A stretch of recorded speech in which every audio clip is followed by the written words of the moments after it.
gone. Fella stopped me on the street last night, said everything's alright. Roller coaster, make it through the day, I'm right. It seems your meal ticket is gone, but life goes on. I could never imagine something better. Yeah, right. Now you're cooking on high heat in the middle of the street. Roller coaster, take me to a better time. Let's go. All sing your high line with the roller coaster of life. Yeah. It's time to. So ayan po mga kabayan, dahil napasama nga po sila sa demolisyon at malamang po mga kabayan, nakikita natin ay gumagawa po sila ng bahay. So yun po yung ating target ngayon mga kabayan. Puntahan natin, no, at kamustahin natin mga kabayan. Ito yung sinasabi ko na kahit papaano ay unti-untis lang bumabangon dito mga kabayan. So yan po yung reason kung bakit tayo na natili dito sa isang maliit na community sa kagustuhan natin na kahit papaano ay mabigyan po natin sila ng pagmamahal. So ipakilala ko po pala sa inyo yung aking personal assistant. No, ito ay hinire ko pa nagmula po sa Amerika. No, isang Black Americana, no, na napakaganda ngayon. Mahal ang bayad nito mga kabayan kasi galing siya sa Amerika, dolyares ang per day nito mga kabayan. So ayan, kahit maliit po, basta sa iyo at meron kang matutulugan, no problem. Importante ay may masisulungan pagdating ng tag-ulan at tag-init. Ay, pagkatuno, ay pinawang. Hi! Hello! Ang ganda naman ng bahay. Very cute na matibay. Ugain ko nga. O, di mauga. Oo nga, no? Ang lalaki. Anong sukat to? 8 po. Hindi, anong 4x4 to? Pero parang ang laki, no? Parang 6x6. Ang laki ng pagka 4x4 niya. Oh, halip po kayo, nanay. Kayo mag-asawa tayo, no? Tama? Oh, halip po kayo dito. Ayan. So, ayan po mga kabayan. Si nanay at si tatay may-ari dito. Anong sukat po ng bahay niyo po, tay? Jess po. Jess lang po yung pinakakuha. Ito na yung Jess? Ganyan kalaki? Kwadrado na siya mga kabayan. Siyempre, magdudugtong pa yan ng kusina, no, or balkon mga kabayan. Magdudugtong pa yan sila kahit papaano ay lumuwag-luwag ng konti. Anong pangalan niyo po, nanay? Elena po. Si nanay Elena. Kayo naman po, tay? Totoy po. Toto. Totoy Bibo. Parang ganun lang. O, di ba tumawa ka agad? Kasi malungkot eh. Alam ko ang buhay, kung anong pinanggalingan sa pag-demolish mga kabayan, sirain yung bahay mo, and then syempre happy na sila ngayon mga kabayan kahit papaano na naumpisahan na nila itong bahay nila. Saan po nyo po ito nakuha itong mga kahoy, tatay? Doon po sa kabilang Totoy. bundok po. Sa kabilang bundok? Opo. Paano nyo po hinakot papunta pababa, papunta po dito? Opo. Pag isa-isa pong hinakot po. Kayo po mismo nagpasa nito? Opo. Itong 4x4? Opo. Anong haba nito? 8 Gis? 8 lang po. Hindi kayo gumamit ng kalabaw? Hindi po. Ilang araw nyo po ito Bali, hinakot? 3 araw pong hinakot ko po yan. Grabe, no? Kayo naman, nanay Elena, anong ginawa nyo? Tumulong din kayo sa paghahakot? Tumulong po ako nagluto po ako sa bahay. Hinahanda nyo naman po yung pagkain para may ipakain kayo ni tatay na napagod sa kakaakyat baba itong mga kahoy. Anong klaseng kahoy, tatay Totoy? Antipolo po. Antipolo. Uso dito sa sa kanila, no? Antipolo, madalas ang ginagamit na. Matibay ba talaga ang antipolo? Matibay po. Hindi inaanay. Hindi inaanay. Hindi. Bakit hindi inaanay ang antipolo? Kasi mapait po yung kanya, katawan. Ay, makanyan. kailangan pala antipolo ang gagawin natin mga kayon para hindi pistihin ng anay, no? Pag iba kasi like Germelina, ang Germelina or Melina inaanay po. Oh, madali po yung mahogany, inaanay din po. Yung acacia, inaanay din po. Ito lang ang hindi talaga kasi mapait. Opo. Oh, at least ibang ano na mga kabayan, kaalaman natin, no? Madalas dito, antipolo, lagi kong narinig antipolo. No, yung ginagawa nilang kahoy sa bahay nila. So buti lang meron kayong panday. Hindi kayo marunong? Hindi po. Pinagawa ko po sa pamangkin ko po dahil siya ang pinakakalapantero ko dito po. Wow, bakit hindi kayo marunong gumawa ng bahay? Siya lang kaya hindi ko natutulungan pero mahanap akong buhay sa bundok. Para may ibang susong kahit kahit gano'n ang buhay, nagpapaaral ako ng bata doon sa... Wow, very good. Ilan po ang anak nyo ni nanay? Isa po, babae. Nag-iisang anak lang. Ilang taon na po? Bali, 12 na po. At, opo. Bakit 12? Ilang taon na po ba kayo? 13. 13? Opo. O sabihin na natin 15. Late na kayo, huli na kayo nag-asawang dalawa? Opo. Or una mong asawa? Unang asawa din? Opo. So late kayo nagkaroon ng anak o late kayo nabuntis na. Ilang taon po kayo nung nabuntis po kayo? 38 po yan. 38 siya nung nabuntis. Opo. Ngayon, ilang taon na po si nanay? Bali 55 na po. Ay, bata pa lang si nanay. Akala ko senior na kayo. Ilang taon na po kayo, tay? Ako po, bali, na po ako, senior na po ako. Senior na. So, may edad po kayo kaysa kay nanay. Okay. So, ibig sabihin po, tatay, tutoy, ay ngayon lang kayo nagsimula ulit na makabangon, na nagpatayo ng bahay mula nung na-demolish po kayo. Opo. Inabot ng ilang buwan dahil ba naghahanap pa ng paraan Para makagawang bahay po. para makagawa ng bahay at pagkain, syempre disweldo sila or yung pakain lang, bayanihan, parang ganon. Bali, binibigyan ko rin po na kaya... Kahit papaano? Kahit papaano. Binibigyan ko po siya dahil para naintindihan ko rin po ang kalagayan niya dahil may pamilya rin po siya. Kahit papaano, ginagawa kong paraan. Tama po yon. Kasi tulad po mga kabayan, pag ako nagpapagawa ng bahay, matik po yon ay may labor talaga. Kahit sabihin pang bayanihan po mga kabayan, yung iba talaga doon, labor, yung iba doon na nagsabi na tumulong dahil gusto nilang makipagbayanihan, meron din po. Hindi pwedeng wala. Talagang ganyan. Kaya lang, syempre, tulad ni tatay, pag sinabing bayanihan, talagang hindi obligado na magbigay po si tatay, pero naisip ni tatay na may pamilyado din, may pamilya din na may nag-aantay ng mga anak na kumakain, ay binibigyan niya kahit papaano. Ngayon po tayo, sabi nyo, anong ginagawa niyo po ngayon sa bundok habang ginagawa itong bahay nyo? Naglilinis po ako ng mga saging, nandoon po yung inyog, kalakal namin avocado. na mga puso. So meron ngayon nangangalakal po kayo para kahit papaano may pambili kayo ng materyales, meron kayong pampakain dito sa gumagawa at meron ding pangbigay doon sa gumagawa, ganun po. Opo. So anong kalakal ngayon ang naka-ready na ibebenta nyo po, Tatay Tutoy? Nandun po, 6 na sakong barurag na puso. Kailan nyo, ilang araw nyo po yung kinuha yun? Bali, 3 araw lang po.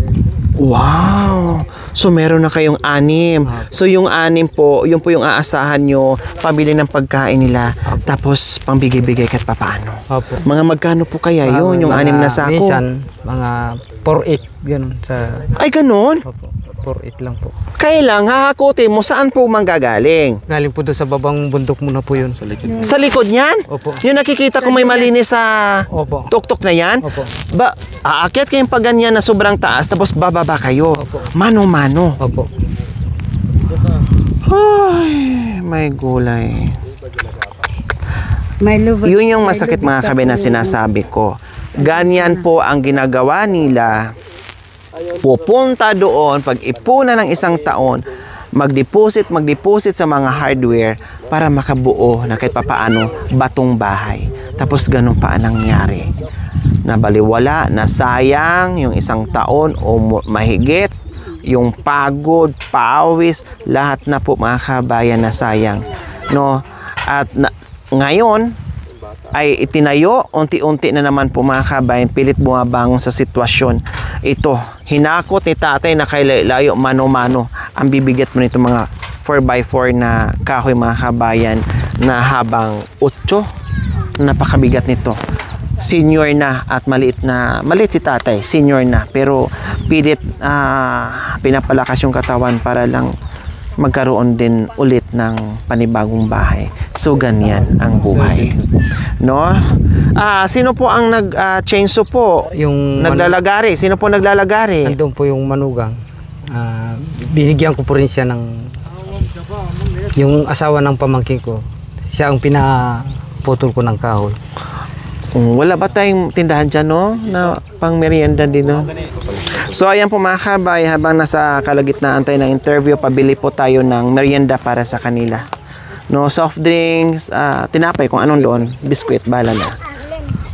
Okay. So, ayan po, sa katunayan po mga kabayan, ay nagpahinga po muna sila habang tayo ay dumating. Sabi ko, may nakita tayong bahay dyan, tara, punta natin at kumustahin natin sila. So, nakita naman po natin, no, ay mahirap man umpisahan, ang hirap man ginagawa ni Tatay Totoy, pero go. Sabi ko nga, pag sila po mga kabayan ang kausap natin, wala silang ibang isasagot sa iyo pag kumustahin mo, okay lang, mabuti, okay lang, pero daman natin kung gaano kahirap, daman natin kung gaano sila nahirapan dito, pero ang isasalubong at isasagot sa atin, okay lang. Ganon sila kahit sabihin mo pang sobra na nilang ginagapang nila yung pamumuhay ng mga kabayan, pero talagang maririnig pa rin natin galing sa bibig nila na okay lang, okay lang, okay lang. Ibig sabihin, nandoon pa rin yung pagiging makontento nila sa buhay, tiyaga, sipag, hindi napapagod, habang may buhay, habang may lakas sa sige, go ahead. Ganyan po sila. No? Ganyan na ganyan ang pag-uugali ng ating mga katutubong ay taas. Kaya nandito tayo na natili, no? At magbigay kung ano pong kaya natin sa buhay na ibigay sa kanila na kahit paano magiging alalay kay tatay, no? At sa iba pang pamilya dito, lalong-lalo na silang lahat ay naapektuhan sa demolisyon. Kaya Tatay Totoy and Nanay Elena, no, ay mayroon kaming biyaya na kahit papaano ito ay magagamit sa pagpapagawa ng bahay, at meron kang ibibiling pagkain nila, merienda nila, or maibigay ay pagpasensyahan yung aming munting handog.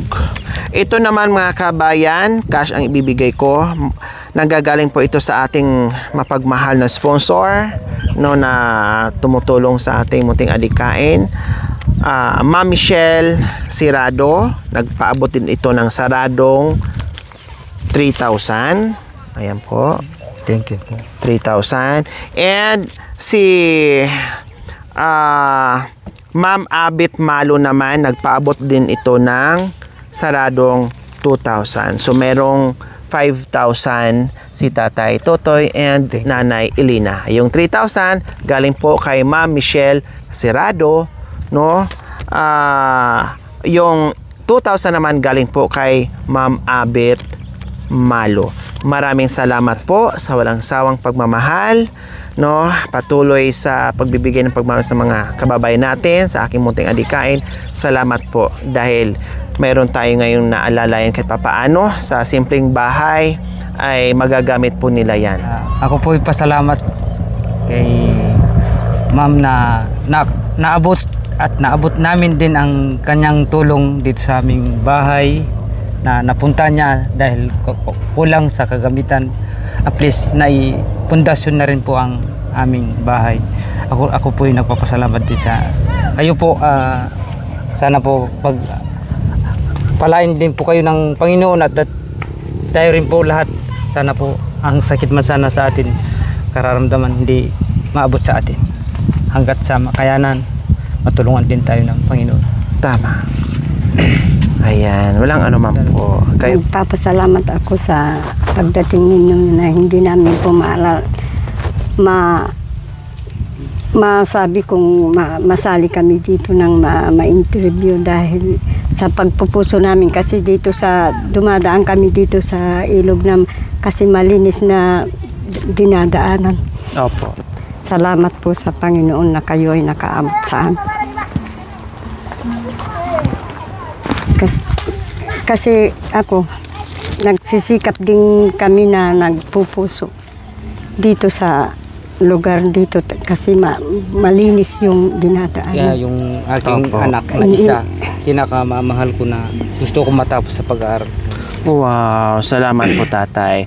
Lagi kong ini-encourage yung ating mga kapatid na Aitas kahit gaano kahirap ang buhay, huwag nating kalimutan paaralin ng mga anak. No? Kahit sabihin natin, sige, high school, ay yan ang kaya natin pero mali natin. No? Ay meron namang mga scholarship ngayon na pwede silang lumapit, no? Na malibre sila, na makapagpatuloy sila sa kolehiyo. Kaya tama yung sinabi nyo na sinisipagan nyo palalo yung paghanap buhay dahil doon sa anak nyong nag-aaral. No? Ako. Okay, so ayan po mga kabayan. Ngayon naman po Tatay Tutoy, ano po sa pakiramdam nyo na wala man kayo ng bahay ngayon pero meron na ngayong unti-unting tinatayo? Ano sa pakiramdam nyo po ngayon Tatay Tutoy? Ito po siguro, maluwag na rin na naipundasyon ko na pero na pasalamat din kung agad matapos po na para matirahan ko na po na kahit saan man ako pumunta na magtrabaho may dadatnan ako na matutulugan. Opo, tama. Kayo nanay, masaya na rin po kayo Masaya din po ako kasi na may bahay na? Ayan. hindi na kami siguro makakatulog sa bayaw ko kasi may bahay na kami. Naririto ang pangkat namin sa binatubong ng galing. Pangkat namin samahan, pangkat namin samahan mga layunin. Wow.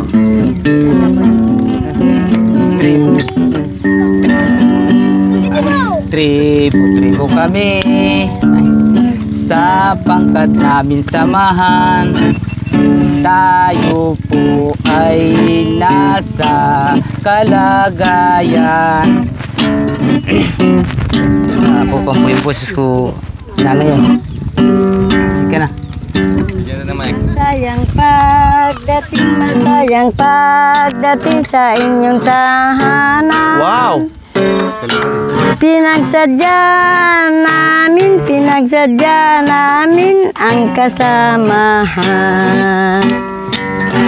Handog ni ano? Liron. Oh, maganda. Okay, sige. Liron, sinta. Oh, sige tay. Leron, sinta, buto ng papaya.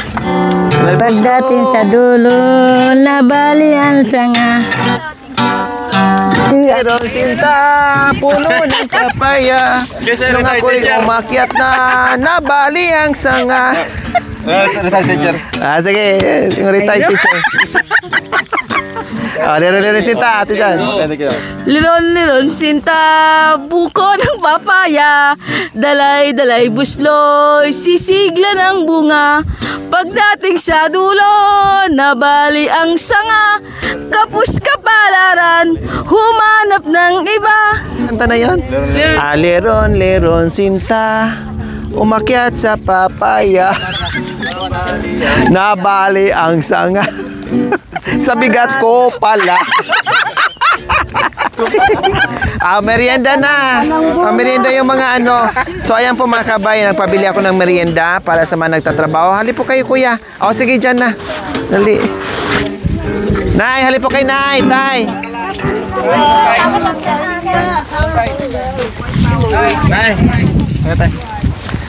So nandito pa po yung ibang kahoy na pang poste.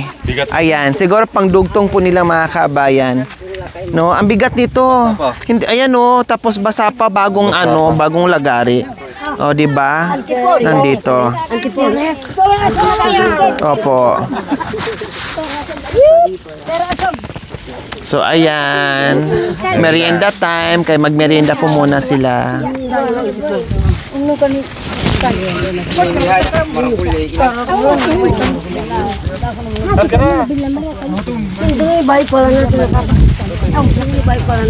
Si nanay. Nay, merienda po. Galing ka sa bundok.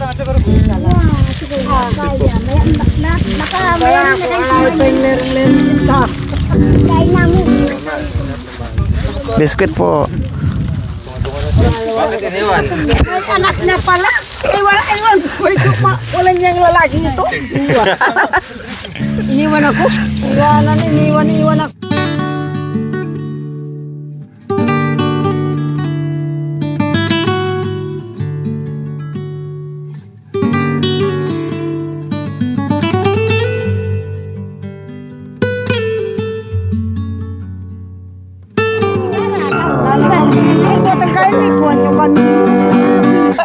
Ibig kita, sinasamba kita, manalig ka sinta, ikaw ay tangi kong ligaya. Ito ang hirap ko, napapawian ng dahil sa'yo. Nanaisin ko pa ay pumanaw kung lilimot ka o hirap.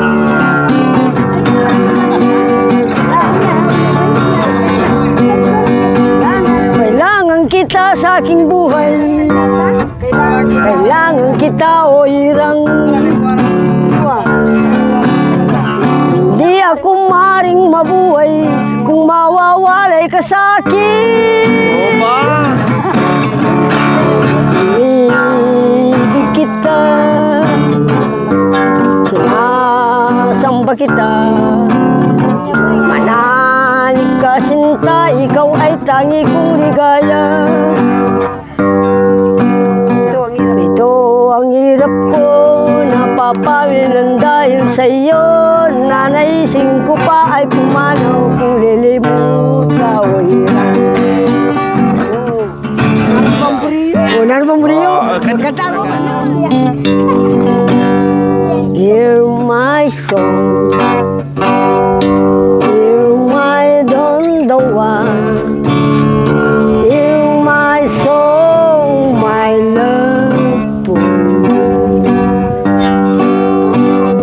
Hear my dawn, hear my love for you. Hear my song, my love to you.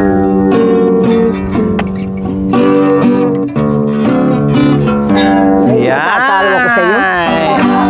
So Tatay Totoy, Nanay Elina, Tatay Totoy, dito na po kami ha. Babay na.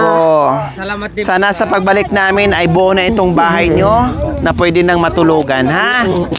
Okay. Bye-bye. Bye-bye po. Ingat Ito din na. po kayo. Salamat po, Tay. Bilang Tara. pan natin po. You're my song.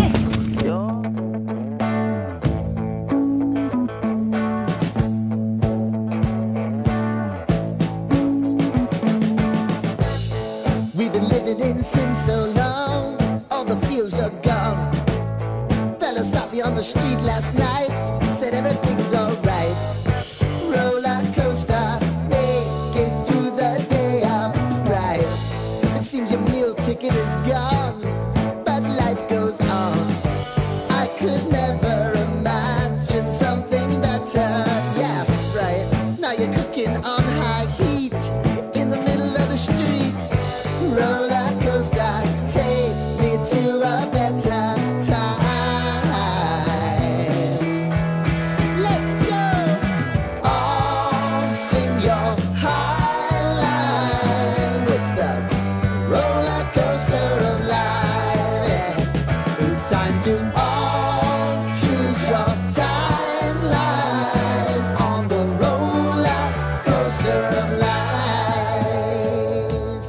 Oh, you seem to easily forget. Thank you for watching. Don't forget to like, share, and subscribe. Life gets lets you down, you gotta steal the crown. Got to own it. Don't bitch and moan about it, please. God forbid you scrape your knees, and it's nothing to sneeze at.